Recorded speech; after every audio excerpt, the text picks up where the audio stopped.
Hola, bienvenidos al canal YouTube de SwissGuard. Hoy vamos a ver la confesión. Dum pater familias, Rex universum. Bueno, entonces en cuanto a la confesión, para entenderla bien, hay que entender cómo se debe leer la Biblia. Y uno tiene que entender que el Nuevo Testamento está escondido en el Antiguo Testamento y el Antiguo se revela a la luz del Nuevo. Disculpe, es decir, van juntos. Uno no puede leer el Nuevo Testamento solo y no puede leer el Antiguo Testamento solo. Tiene que leerlo junto para entender si las profecías, si las prefiguraciones, si la topología y toda esa cosa, pero también para entender que todo va junto y que cuando el Señor dice algo, eso cumple algo del Antiguo Testamento o es profetizado y eso nos da luz a lo que estamos leyendo. Todo quiere decir algo. La época donde están, el tiempo, el lugar, todo. Incluso el Nuevo Testamento es separado. O sea, si vamos al Evangelio de Juan, por ejemplo, el Evangelio de Juan es separado en 30 años, 3 años, 3 días y 3 horas. ¿Por qué? Porque hay una razón. Entonces, los que leen la Biblia, sacando un versículo ahí y dando su interpretación, mientras no van al resto de la Biblia para sostener esa interpretación, están equivocados por la mayor parte.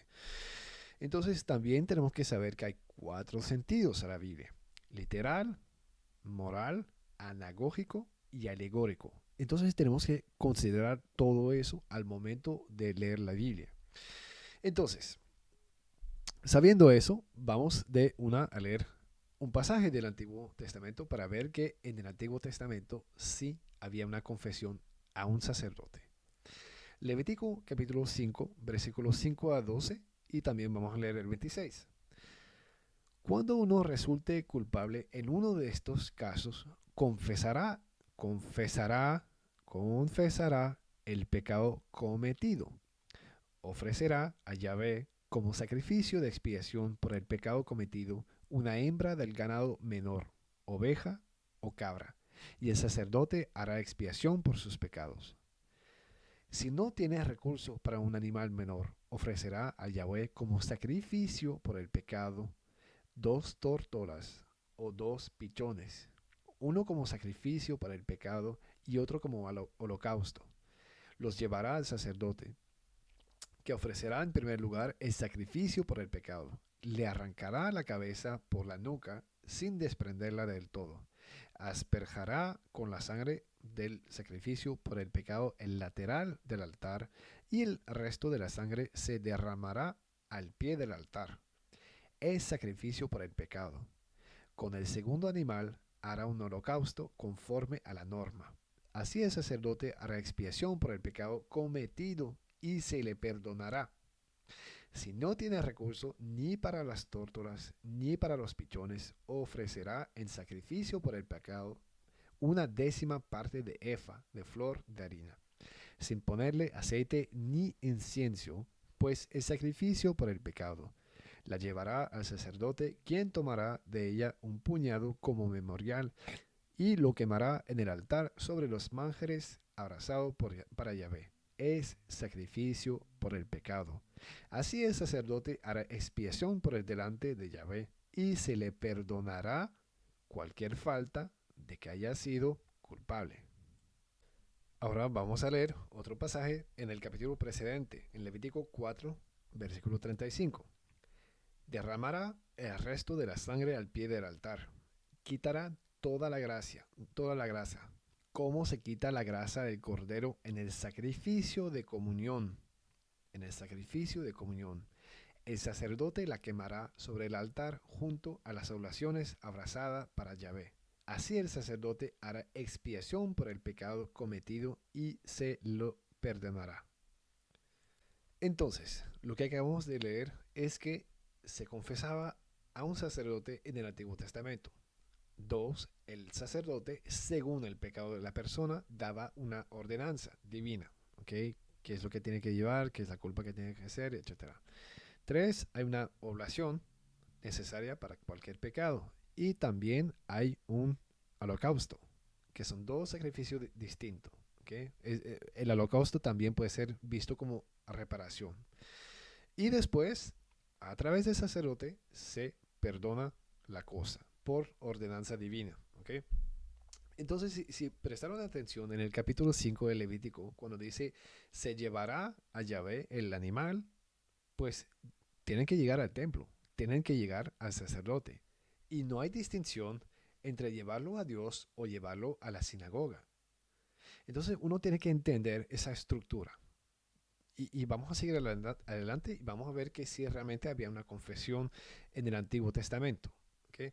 Ahora vamos a leer Job capítulo 31, versículo 33 y 34. ¿Acaso he encubierto mis pecados como otros hacen, ocultando mi culpa en mi seno, por miedo a la multitud o al desprecio de las familias, al punto de callarme y no salir de casa? Es decir, Job era un hombre justo, realmente un hombre santo, y me encanta ese libro de Job por la santidad que él tiene, como era un excelente padre, y etcétera. Pero en ese pasaje, como Job es un justo, él no tiene miedo de confesar sus pecados.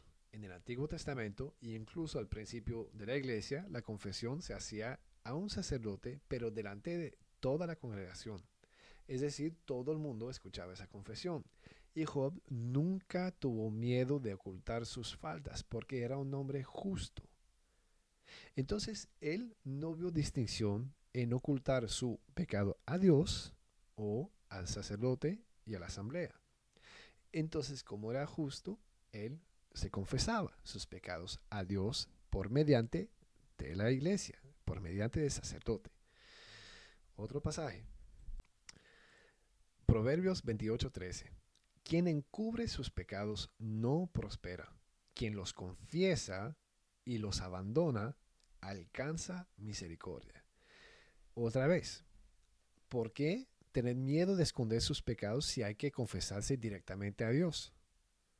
Eso para mí no me cuesta nada en mi oración de confesar mis pecados. De decir, ay Dios, perdóname porque X, Y, Z. Pero si yo tengo que ir a decirlo al sacerdote y a la asamblea, porque hay una prefiguración del sacramento de la confesión del Antiguo Testamento, ahora sí tiene sentido. Entonces, otro pasaje, Eclesiastes capítulo 7, versículo 20. No hay en la tierra ningún justo que haga el bien y no peque nunca.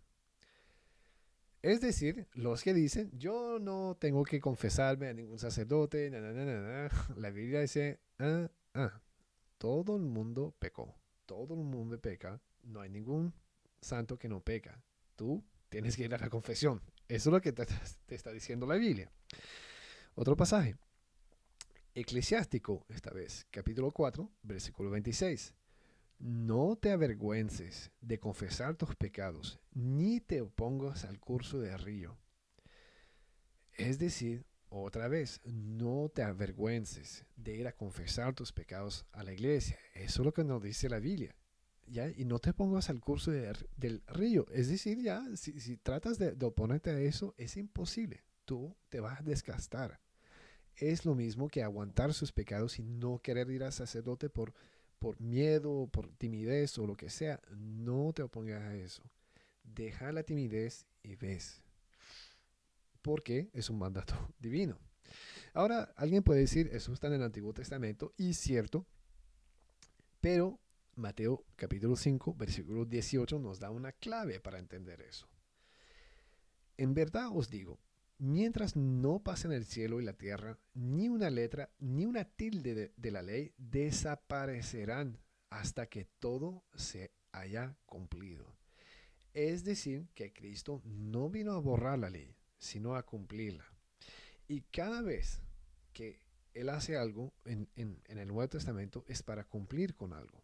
Y la iglesia va a entender eso y va a continuar a hacer cosas de la ley, pero ahora de una forma por gracia y no por letra muerta. Ahora una forma elevada Por ejemplo, el matrimonio que era, disoluble en el Antiguo Testamento, que se podría hacer una carta de divorcio, en el Nuevo Testamento van a elevar el matrimonio al rango de la indisolubilidad. ¿Por qué? Porque Cristo cogió algo de la ley, el matrimonio, y lo elevó al rango de sacramento. Y ahora el matrimonio es indisoluble. ¿Ok? Entonces, tienen que entender eso. Ahora vamos a ir a Marcos capítulo 1, versículo 5, con Juan el Bautista, para entender algo. Toda la región de Judea y todos los de Jerusalén acudían a él y confesando sus pecados, eran bautizados por él en el río Jordán. Entonces ahí ese versículo tumba la objeción de los que cogen a Mateo 6, por ejemplo, a decir, ay, mira, cuando quieres orar, entra a tu cuarto y cierra la puerta y dicen, mira, yo no tengo que confesarme porque aquí ese pasaje dice eso. Primero que todo, ese pasaje no habla de la confesión. Y segundo, en Marcos capítulo 1, versículo 5, nos dice que los judíos iban donde Juan el Bautista y confesaban sus pecados y eran bautizados. Ahora, otra vez, el bautismo de Juan todavía no es cumplido en el bautismo de la iglesia por el Espíritu Santo, pero apunta a lo que está por venir, lo mismo que la confesión. La confesión de Juan no es la confesión sacramental que Cristo va a instituir, pero es la cosa que está por venir. Todo eso para decir que había una confesión en el Antiguo Testamento muy clara y asimismo también en el Nuevo. Tienen que entender eso. Ahora, Lucas capítulo 1, versículo 77. ¿Para qué Cristo vino aquí en este mundo? Para dar a su pueblo el conocimiento de la salvación mediante el perdón de sus pecados. ¿Ok? Es así que conocemos la salvación cuando nuestros pecados nos son remitidos. Cuando hay un bautismo, cuando nos bauticemos y cuando vamos a la confesión. Es así que entendemos mejor la cosa de Dios y por eso es que tenemos que ir. Ahora, Hechos, capítulo 10, versículo 38. Como Dios ungió con el Espíritu Santo y con poder a Jesús de Nazaret, el cual pasó haciendo el bien y sanando a todos los oprimidos por el diablo, porque Dios estaba con él. ¿Ok? Ahora, ¿por qué hemos leído este pasaje? Para que entender y para enseñarlos a ustedes que todo lo que Cristo hizo dio el mismo mandato a la iglesia. Entonces ahí nos decía que expulsaba a los demonios. ¿Por qué? Ya iba sanando a la gente oprimido por el diablo. Ahora vamos a ir a Mateo capítulo 10, versículo 8. Curad enfermos, resucitad muertos, purificad leprosos, expulsad demonios. Gratis lo recibisteis, dadlo gratis. Todo lo que Cristo hacía dio el mismo poder a la iglesia. Marcos capítulo 2, versículo 10. Pues para que sepáis que el Hijo del Hombre tiene en la tierra poder de perdonar pecados. Ahora, ojalá y nadie se oponga a eso, que Cristo sí vino a remitir pecados. De diferentes formas, cierto, pero sí vino a remitir pecados. ¿Okay? Entonces, si Él vino a expulsar demonios y a sanar a la gente y dio el mismo mandato a la iglesia, pues también vino con el poder de perdonar pecados. Y vamos a ver en Juan 17 que Él quiere que la iglesia también tenga ese poder. Versículos 22 y 23. Yo les he dado la gloria que tú me diste, para que sean uno como nosotros somos uno. Yo en ellos y tú en mí, para que sean perfectamente uno. Y el mundo conozca que tú me has enviado y que los has amado a ellos como me has amado a mí. Ese pasaje es muy claro. Jesús quiere que la iglesia, liderada por el colegio apostólico, comparte la gloria de Dios, comparte la gloria de Jesús, porque Él comparte la gloria del Padre. El Padre dio la autoridad a Jesús y Jesús le dio la autoridad a la iglesia para que todos sean uno. Es muy simple, muy simple. Y los que quieren separar la iglesia verdadera, liderada por el colegio apostólico, para decir, no, yo voy a Jesús directamente, eso no es bíblico. No es bíblico decir que yo no necesito la iglesia, yo me puedo bautizar yo solo en latín ahí con un patecito de juguete amarillo y yo ahí me unjo a yo mismo y yo me confeso yo solo en mi cuarto. No, eso no es bíblico, no es la voluntad de Dios. No es la voluntad de Dios. Ahora, vamos a seguir. Leyendo el Antiguo Testamento con el Nuevo, vamos a entender mejor lo que está sucediendo. Salmo 33, versículo 6. Por la palabra de Yahweh fueron hechos los cielos, y todo su ejército por el soplo de su boca. Ahora, ¿cómo está hecho el ejército de Dios? Pues vamos a ver en Juan capítulo 20, 21 hasta el 23. Jesús les dijo otra vez, la paz con vosotros. Como el Padre me envió, también yo os envío. Es decir, el Padre envió al Hijo con autoridad y el Hijo envió a los apóstoles con autoridad. Es decir, tienen autoridad. Uno no puede decir, yo no necesito a Pedro, yo tengo a Jesús. Jesús dijo, vaya a Pedro, porque le dio autoridad. Seguimos.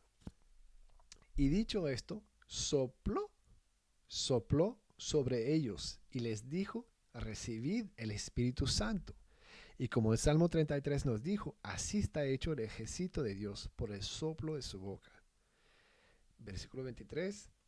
A quienes les perdonéis los pecados, les quedan perdonados. A quienes se los retengáis, les quedan retenidos. La armada de Dios tiene que hacer el deber de Dios, tiene que hacer lo que Dios quiere. Y si Dios vino para remitir pecados, es que formó su armada para que hagan lo mismo. Y Él lo dio el mandato así de claro. A quienes los perdonáis los pecados, les quedan perdonados. A quienes se los retengáis, les quedan retenidos. Los laicos no tienen ese poder. Podemos perdonar de buen corazón, pero no podemos hacer que realmente la persona, su pecado esté quitado, que su pecado esté perdonado por Dios. ¿Ok? No así de fácil. No como un misterio de la iglesia puede hacer. Entonces, explico otros pasajes del Nuevo Testamento si no es suficiente claro. Mateo 18, versículo 18, un pasaje que siempre es peleado entre católicos, protestantes y ortodoxos para saber qué significa. Pero vamos a ver una de las interpretaciones que son buenas. Yo os aseguro, todo lo que atéis en la tierra quedará atado en el cielo, y todo lo que desatéis en la tierra quedará desatado en el cielo. Uno se puede preguntar, ¿qué significa Jesús cuando dice a los apóstoles, cuando dice a la iglesia, todo lo que atéis y desatéis? El vocabulario es muy importante en la Biblia, y incluso las tradiciones rabínicas son bastante importantes para entender, porque Jesús hablaba muchas veces a los judíos, entonces él tenía que hablar con un vocabulario que ellos entiendan lo que esté sucediendo. Y muchas veces tenemos trazas de eso en la Biblia, casi siempre de hecho, si entendemos con un corazón abierto lo que Cristo nos está diciendo. Disculpe, en Juan capítulo 11 vemos el pasaje donde Lázaro, el amigo de Jesús, se muere. Y vamos a ver el vocabulario que queremos buscar. Juan capítulo 11, versículo 3.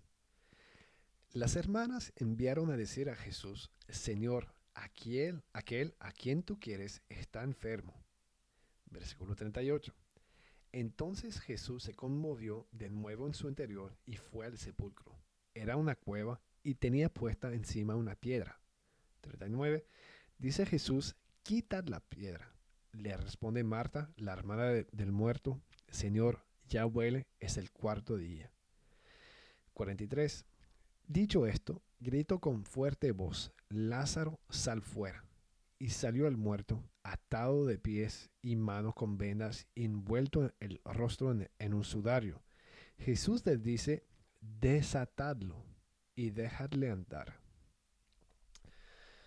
Entre más van a ver van a leer los padres de la iglesia, de verdad, no con una compilación de lo que han dicho y ya los padres de la iglesia, según X, Y, Z, pastor o lo que sea. No, cómprense una obra de los padres de los padres de la iglesia.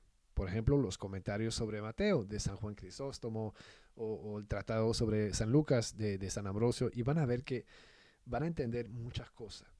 Y ahí es muy simple. Ahí dice exactamente cómo alguien puede llamar, alguien cómo alguien puede ayudar a alguien que está en una muerte espiritual, muerto al pecado. Primero que todo, la iglesia llama a Jesús en su oración. Segundo, Cristo responde, viene y da la orden. Es Cristo que llama al muerto, no nosotros. Y tercero, Cristo dice a la iglesia, desatadlo. Entonces, el poder viene de Dios, pero la autoridad Dios la ha dado a la iglesia. Él puede hacerlo sí mismo, obviamente, pero el método ordinario es a través de la iglesia. Eso es la voluntad de Dios. Y por eso es que en Hechos 18:18, es decir, todo lo que ustedes desates en la tierra quedará desatado en el cielo. ¿Por qué? Porque si vamos otra vez a Juan 20, vamos a quien ustedes perdonaron los pecados le quedarán perdonados. Y a quien ustedes los retengan les quedará retenido. Es lo mismo. Que sea Mateo 18, que sea Juan 20, que sea Juan 11, es el mismo modus operandi que Dios quiere. Que la iglesia desate los pecados. Eso es la voluntad divina. Y alguien podría decir, ay, pero no vemos un ejemplo de una confesión en el Nuevo Testamento, no vemos, sí lo vemos, pero tenemos que leer de verdad. Hechos capítulo 19, versículos 18 hasta el 20. Muchos de los que habían creído venían a confesar y declarar sus prácticas. Entonces, si la interpretación de Mateo 6 de muchos protestantes que dicen, no hay que confesarse, dice aquí en Mateo 6, vaya a tu cuarto, cierra la puerta y eso es lo que hago y eso es entre mí y el Señor, entre ya. La Biblia dice, no es así que Dios quiere. Muchos de los que habían creído venían a confesar y declarar sus prácticas. Es decir, hay una distinción entre la confesión y declarar. No solamente venían a decir, ay, yo hice el mal, perdónenme. No. Confesaban a los apóstoles, a la iglesia, y la iglesia podía remitir. Y es por eso que después le dieron la, ¿cómo es? El acto de reparación de vender sus libros, de quemarlos, de quemar los libros. Versículo 19 hasta el 20. Un buen número de los que habían practicado la magia reunieron sus libros y los quemaron delante de todos. Se calculó su valor y resultó ser de 50,000 monedas de plata. Así se crecía y se fortalecía poderosamente la palabra del Señor. Otra vez, la iglesia puede dar órdenes porque ella tiene autoridad.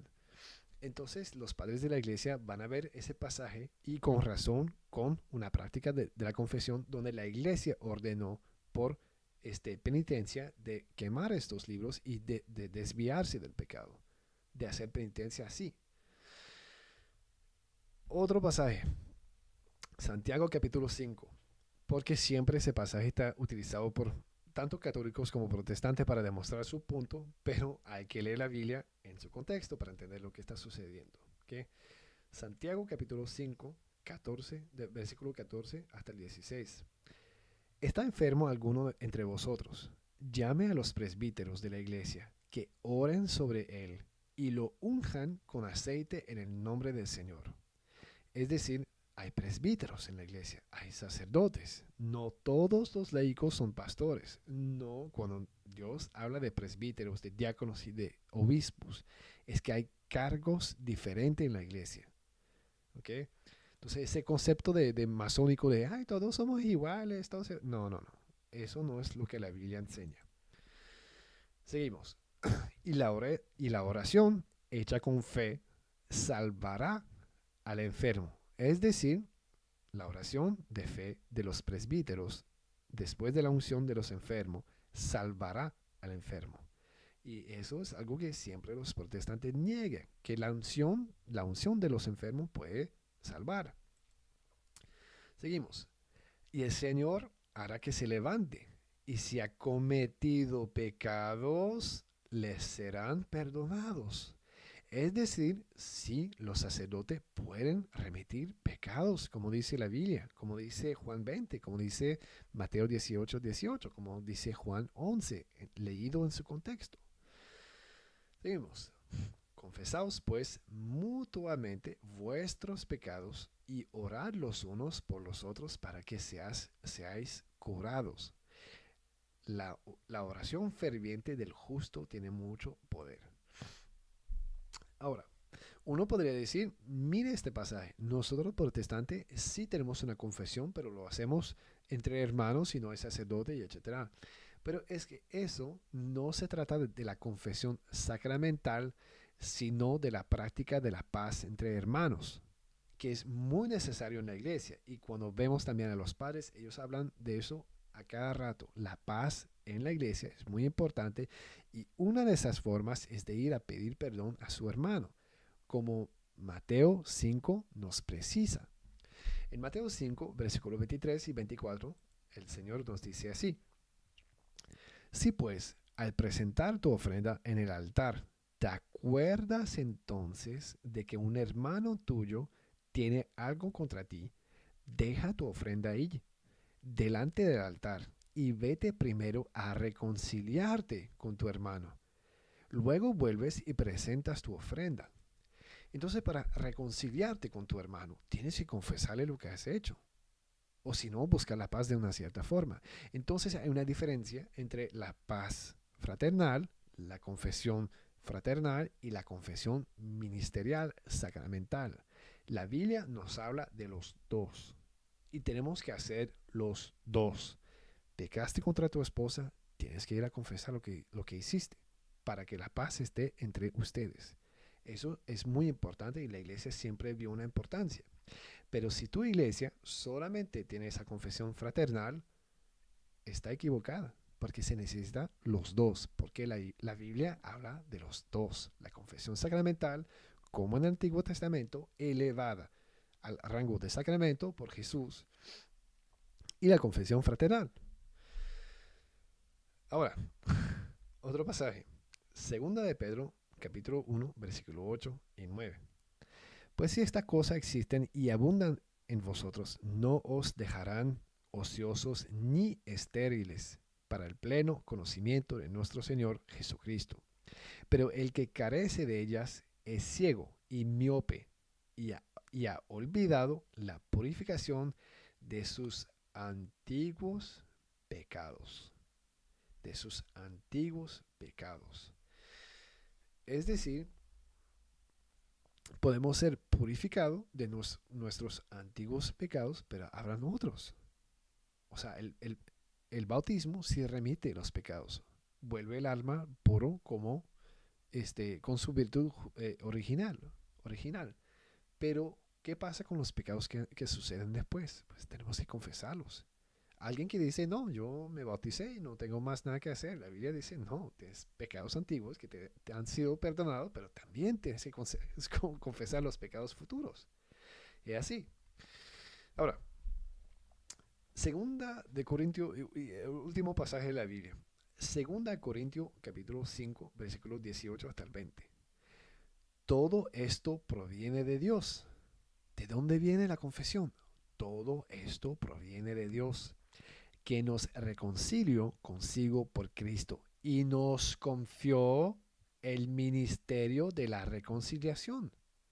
Nos confió el ministerio de la reconciliación. Es decir, hay un ministerio, algo que Cristo confió a la iglesia para el bien de esa iglesia.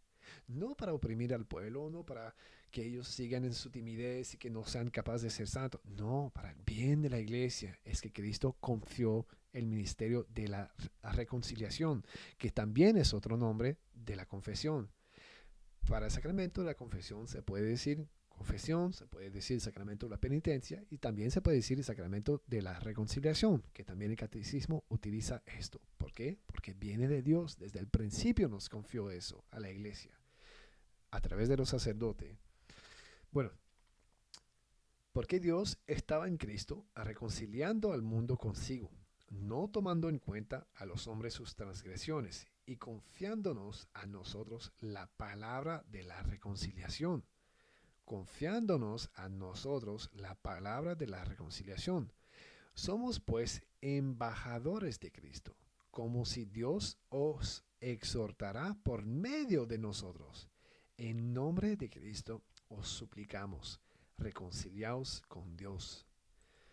Es decir, os rogamos a ustedes, vengan a la confesión, que Dios nos dio ese ministerio para ustedes, para su salvación, para que vean claro en las cosas de Dios. Y la Biblia, para que ustedes entiendan, la Biblia no es un manual como construir un mueble IKEA. No es un manual de instrucción de cómo construir una iglesia. Cómo un pastor puede llegar y coger la Biblia y ok, bueno, haga esta. Si ustedes quieren un local válido de iglesia, tiene que ser así, así. El pastor tiene que decir esto. Eso no es la Biblia. Cualquier niño que coge la Biblia entiende que la Biblia no es un libro de cómo fundar su iglesia, sino que explica, que cuenta la historia de la fundación de la iglesia por Jesucristo y nos da semillas aquí y allá y tenemos que construir sobre la confianza en esa iglesia. Y los padres de la iglesia confirman todo lo que acabo de decir en este video. Si ustedes siguen un poco escépticos, pues vamos a la iglesia primitiva para que entiendan que esto no viene de mí, no es mi interpretación, no es algo personal que invento, sino que la iglesia siempre la creyó. San Cipriano de Cartago, en su epístola 73, dice así: se sabe dónde y por quién puede darse el perdón de los pecados que da el bautismo, exactamente como lo decía. Fue a Pedro sobre quien edificó su iglesia y en quien estableció la fuente de la unidad. La fuente de la unidad. ¿Tienen esa fuente de unidad en su iglesia de Pedro?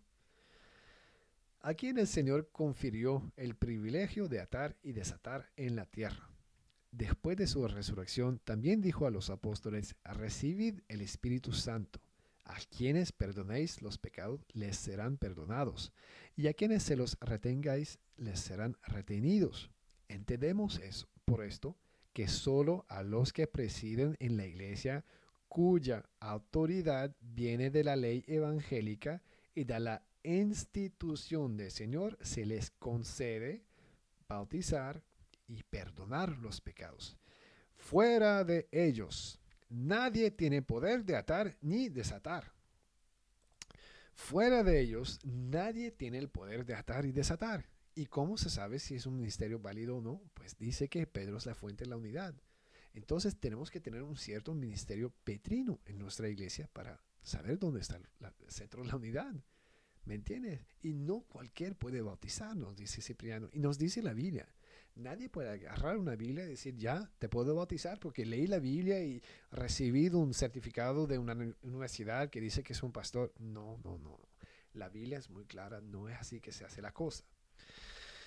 Ahora, otro documento muy importante.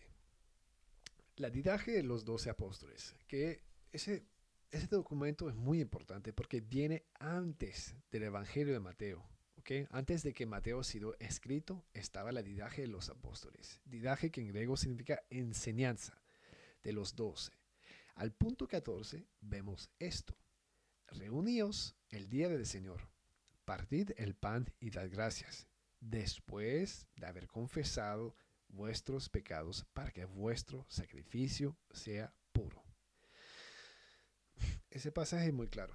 Durante la asamblea hay una partición del pan, hay una confesión y hay un sacrificio que los fieles unen a él del Señor.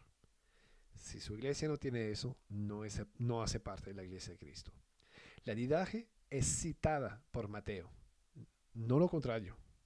Bueno, sí, en cierta medida, pero el Evangelio de Mateo cita a la didaje de los 12. ¿Por qué? Porque es una enseñanza de Cristo que dio a sus apóstoles y que sus apóstoles establecieron.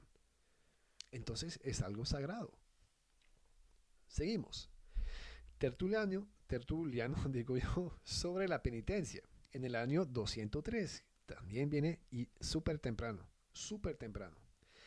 En cuanto a la confesión, algunos huyen de esta obra como si fuera una exposición de sí mismo, o o la posponen días tras días. Supongo que están más preocupados por el pudor que por la salvación, como quienes se enferman en las partes más vergonzosas del cuerpo y evitan mostrarse a los médicos. Así mueren con su propia timidez. Así mueren con su propia timidez. Entonces, si la confesión tiene que ser nada más con un hermano para la reconciliación de la paz, entonces, ¿para qué tener vergüenza? Él ya lo sabe. Si la confesión es solamente a través o sea, disculpe, si la confesión es directamente a Dios en su cuarto con la puerta cerrada, como la interpretación popular de los protestantes de Mateo 6, entonces, ¿por qué Tertuliano nos dice que hay unos que tienen vergüenza de esa confesión y mueren con su timidez, porque tienen miedo de ir a confesarse? Es decir, esa muerte espiritual los sigue hasta la muerte y mueren en eso.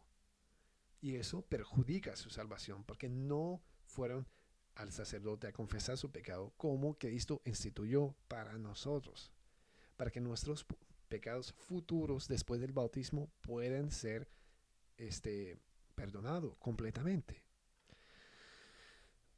Otro pasaje, Orígenes, homilía sobre el Levítico, que yo los aconsejo bastante esa obra. Yo la aconsejo bastante de leer esa obra. ¿Por qué? Porque explica muchos pasajes difíciles.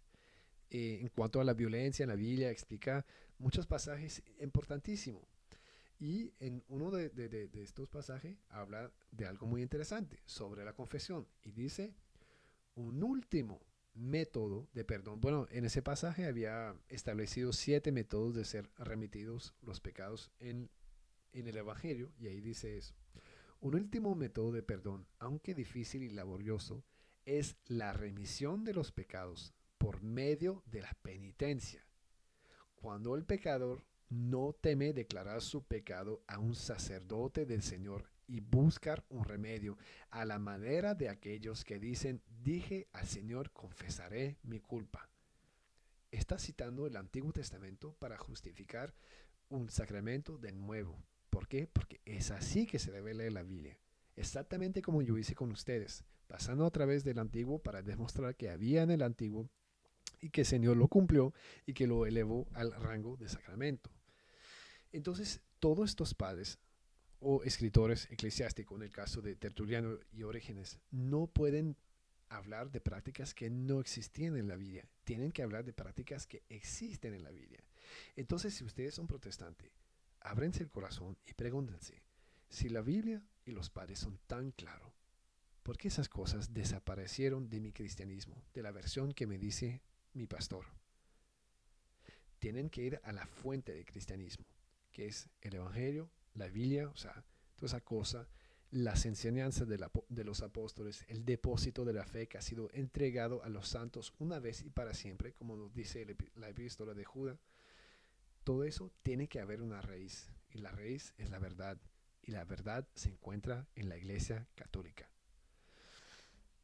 Los leo un último pasaje. Los leo un último pasaje de una encíclica que me es muy cara, que me gusta mucho, que se llama Mystici Corporis Christi de Pío XII. Dice, recomendamos vivamente el piadoso uso introducido por la Iglesia, bajo el impulso del Espíritu Santo, de la confesión frecuente, que aumenta el verdadero conocimiento de uno mismo. Que aumenta el verdadero conocimiento de uno mismo. ¿Conocen los cristianos que siempre dicen, ay, tengo una baja de fe, dudo sobre esta cosa, no sé, eso es como un poco nubloso, no entiendo esa parte, no voy a la iglesia los domingos, no sé qué estoy haciendo? O oran así con fervor, pero como nunca progresan, nunca van más allá en la vida interior, nunca son realmente santos. ¿Por qué? Aquí nos dice Pío XII la verdad, nos dice la realidad, que la confesión frecuente aumenta el verdadero conocimiento de uno mismo, fomenta la humildad cristiana, tiende a erradicar los malos hábitos, combate la negligencia espiritual y la tibieza. Yo no fui a la iglesia por 2 meses. La confesión frecuente combate la negligencia espiritual y la tibieza. Purifica la conciencia, fortalece la voluntad, ayuda a la dirección espiritual y, por el efecto propio del sacramento, aumenta la gracia. Por tanto, aquellos que disminuyen la estima de la confesión frecuente entre el joven clero, sepan que hacen una obra contraria al Espíritu de Cristo y muy funesta al cuerpo místico de nuestro Salvador. Es decir, cuando alguien habla mal de la confesión sacramental o que no atiende, pero que sí enseña que no hay que ir a la confesión, está haciendo una obra en contra del Espíritu Santo. Se opone a Dios y Él para la salvación de muchos. Es decir, yo no quiero ser esa persona que habla mal de la confesión al día del juicio. Es más, yo quiero ser todo lo contrario. Yo quiero ir a la confesión frecuentemente y ayudar a mis hermanos a encontrar esa belleza, a encontrar el conocimiento de la salvación a través de la confesión que remite pecados. Entonces, para concluir, vemos una continuación muy clara entre lo que la Biblia enseña en el Antiguo Testamento, en el Nuevo Testamento, en los padres de la Iglesia, en los padres apostólicos y lo que la Biblia y lo que la Iglesia Católica enseña 2000 años después. Vemos una continuación muy clara. En los protestantes que vemos una ruptura, una discontinuación de una práctica auténtica cristiana establecida por Dios. Entonces, como siempre, llegan con innovaciones y los únicos que se lo creen son la gente que no leen la Biblia como se debe, que no leen los padres de la iglesia. Entonces, mis hermanos, les invito, les ruego, vayan a la confesión y si no es muy claro para ustedes, leen más la Biblia, oren más, tratan de practicar obras de caridad para que ya su conciencia sea más pura y con el tiempo podrán aceptar esa gloriosa enseñanza de nuestro Señor, que quiere que todos sean puros al día del juicio y que nos dio ese sacramento de la confesión. Entonces no temen a Dios como Job, no tengas miedo de ir, vayan y sean santos. Entonces mis hermanos, hermanas, espero que ese video les haya gustado, compártelo, denle un like y ayudan a proclamar la buena nueva.